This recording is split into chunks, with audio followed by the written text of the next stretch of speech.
In this video, we're going to take a look at evaluating inverse trig functions, which means we'll be switching whether you are given the angle and asked for the coordinates, and being given the coordinates and asked for the angle.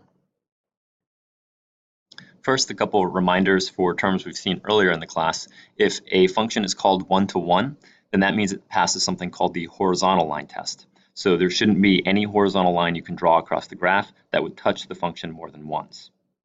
If a function is one-to-one, then it will have an inverse so that you can flip the x and the y coordinates. This is basically telling you that if you have a coordinate like 2, 3, the inverse will have the point 3, 2.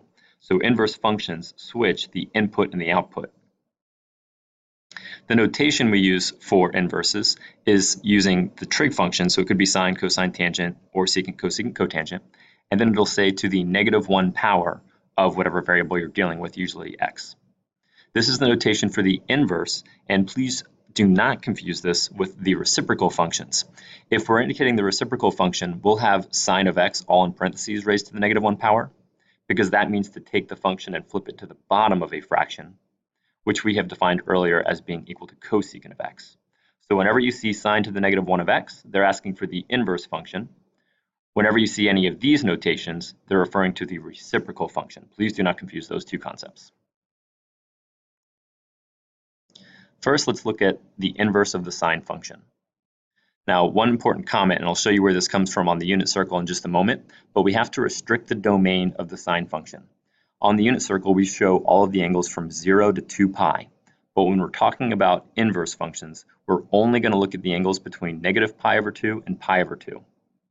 Negative angles are the ones that you measure going clockwise, and positive angles are the ones you measure going counterclockwise. So I'll show you that this means we're looking at the right-hand side of the unit circle. So by saying our angles need to be between -pi/2 and +pi/2, well, pi/2 is measuring up in this direction. -pi/2, if you find the coterminal angle for that, is actually measuring down. If we're referring to the angles in between, we're referring to the ones here on the right-hand side. So don't forget that whenever you have a positive angle like pi/6, that means measure counterclockwise, starting from this 0 line. So positive pi/6 goes this way. Negative pi/6 measures that exact same angle measurement, this 30-degree gap here, but it goes in the opposite direction. So negative angles measure clockwise, which means negative pi/6 is the same as 11 pi/6. One thing that will mean for your answers is that whenever you get an answer down here on the fourth quadrant of the unit circle, instead of writing it as 11 pi/6, 7 pi/4, 5 pi/3, or 3 pi/2, you'll need to find the coterminal angle either by subtracting 2 pi from them or by just counting off the measurement clockwise instead using a negative angle. So your answers should always be between pi/2 and -pi/2, or if you're in degree measurement, that would mean between positive 90 degrees and negative 90 degrees. Now the reason we do this is because if we didn't restrict our domain, whenever I said where is the y-coordinate equal to something like square root of 2/2, you would actually end up with two answers if we didn't do that. There would be one on the right-hand side and one on the left-hand side. So the reason we make this restriction is so that everybody is only recognizing one answer, pi/4, instead of 3 pi/4. So the sine function will use the right-hand side only, and the easiest way to remember that is by noticing that none of the y values get duplicated when you do this, because now we have -1 and +1, negative root 3/2 and positive root 3/2, negative root 2/2 and positive root 2/2, etc.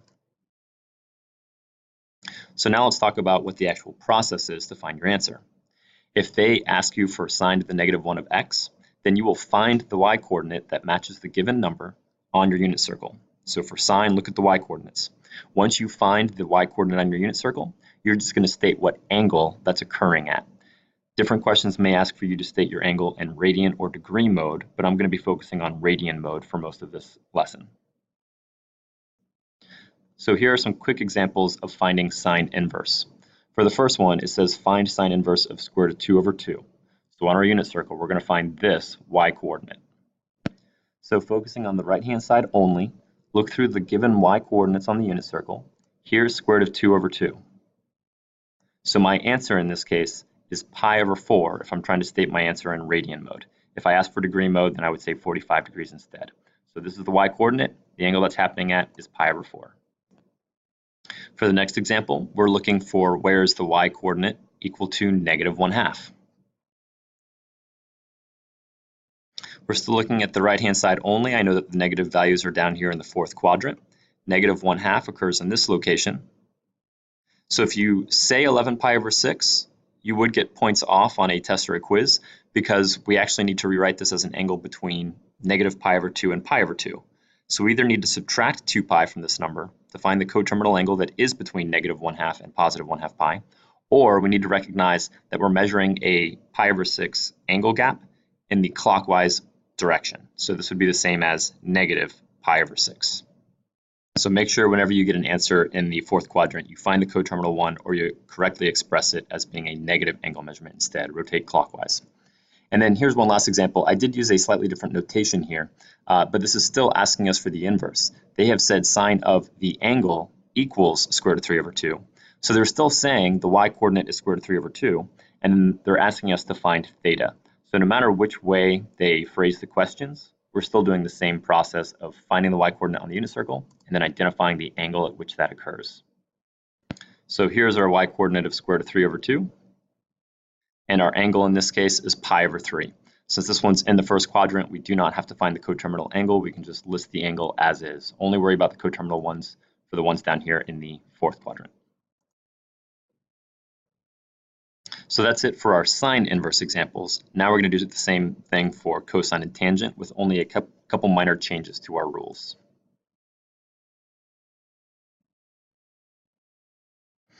Cosine inverse may look the exact same at first glance, but there are a couple changes we need to highlight here.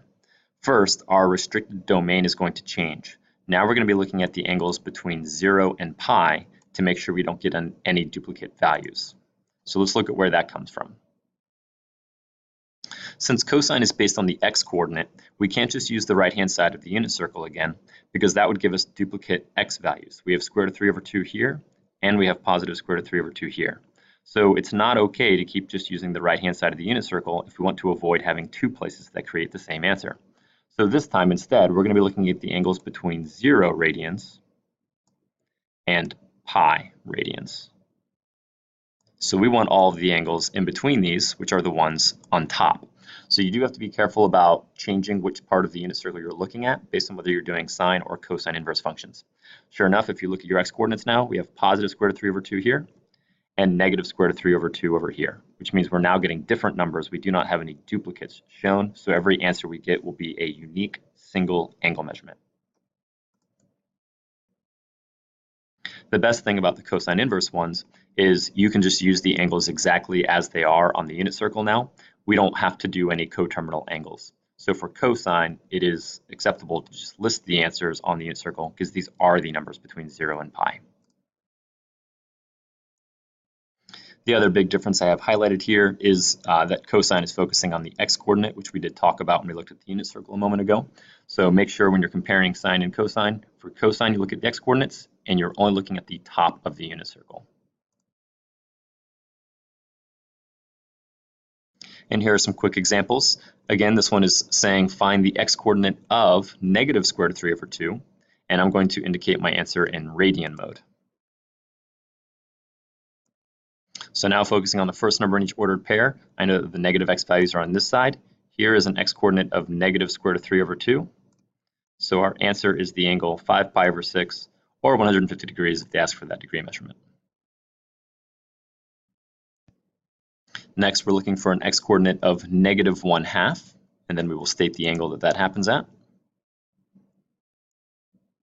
So here's our x-coordinate of negative 1/2 on our unit circle. And the angle for this one is 2 pi over 3. Again, we don't have to worry about any coterminal angles for cosine. That's what makes this one easier than the others. And here's our last example using the other notation. So again, instead of saying cosine inverse, they've said cosine of theta equals, so they're telling us what x-coordinate we end up with. So I still know to solve for theta. That's the variable we have here, so we're still going to identify the angle where this x-coordinate occurs.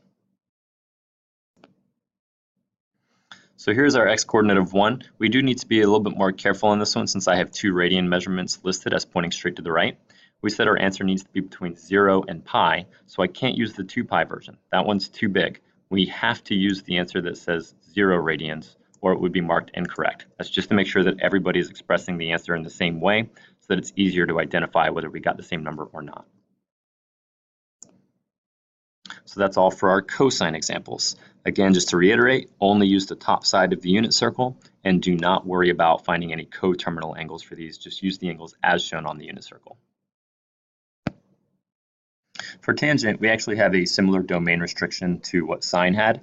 So again, to make sure we don't get any duplicate answers, we're only going to look at the right-hand side of the unit circle. And the big difference between tangent and sine is that now we're not including the endpoints. This just says the number's greater than negative pi over 2, but not including that endpoint. While as if you look at the sine domain, it was greater than or equal to and less than or equal to. The other important thing to remember is that the unit circle by itself does not show the tangent values. You compute those by doing the y-coordinate divided by the x-coordinate, but I recommend writing those numbers around the outside of your unit circle anyways to make it easier to evaluate these kinds of questions. So now we're going to look at the number outside of the ordered pair if you've simplified y divided by x, and then we will state the angle that matches the given number. So first example, let's find where the tangent value of square root of 3 occurs. So now I'm focusing on the numbers outside the ordered pair. Notice it's the same sequence, 0 square root of 3 over 3, 1 square root of 3 undefined, going in both directions. It's just that the ones down here have negative numbers instead. So if we're doing tangent of theta equals square root of 3, the positive ones up here in the first quadrant, don't use the left-hand side, and my answer for that is pi over 3. For the next example, we'll look at where is the tangent value equal to negative 1. So focusing on our tangent values outside the ordered pairs and using the negative 1 value, right-hand side of the unit circle only, we have an angle of 7 pi over 4. But now again, because of our domain restriction, we can't write our answer as 7 pi over 4. We either need to subtract 2 pi from this number, or I need to recognize that this is the second tick mark going clockwise. So use the same angle measurement for the second tick mark going counterclockwise, but put a negative on it. So this will be negative pi over 4 instead of positive pi over 4. If you prefer, you can of course just subtract 2 pi by finding a common denominator to get your answer in the appropriate domain restriction. And then for the last one, this is the other notation, but it's still asking us to do the same thing. It's just another way of writing that question. So they've given us the ordered pair value y divided by x, and we are going to find the angle theta that satisfies this. So here's our square root of 3 over 3 value, and the answer for that one is pi over 6. So please list the tangent values around the outside of your ordered pairs on the unit circle if you haven't already. It makes these much easier to evaluate, and make sure you are only using the right-hand side of the unit circle for both tangent and sine functions, while cosine only uses the top. For a couple closing comments on this lesson, you cannot evaluate inverse trig functions if you have an x value, for example, outside of the domain of the given function. What I mean by that is the unit circle only shows x values between negative 1 and 1. So if they give you a question that says, where is the x value equal to 3, you would say no solution because that doesn't exist. The same thing would also happen for sine inverse. It has the exact same restriction. You can only get numbers between negative 1 and 1 because there are only y-coordinates between negative 1 and 1. So if they say sine inverse is 15, there's no solution. The second bullet is showing an alternate notation for asking inverse trig functions. I did not use this notation in any of my examples, but it's the exact same process. They would just say arc sine of 1/2. So you would find the y-coordinate of 1/2 and state the angle. So just keep this in mind. If you ever see the arc sine, arc cosine, or arc tangent, it has not changed your process. And the last thing is these can actually be done with a calculator, especially if it's an x or a y coordinate that doesn't exist on your unit circle. You may need to use the calculator. That's what the sine to the negative 1, cosine negative 1, and tangent negative 1 keys are for on your calculator. Make sure you are in the correct mode, because if they want a radian measurement, you want to make sure you put your calculator into radian mode so that it doesn't mistakenly give you a degree measurement. You would just hit sine to the negative 1 of 1/2, and it should give you the correct answer from there. So that's it for the notes on this concept. Thank you.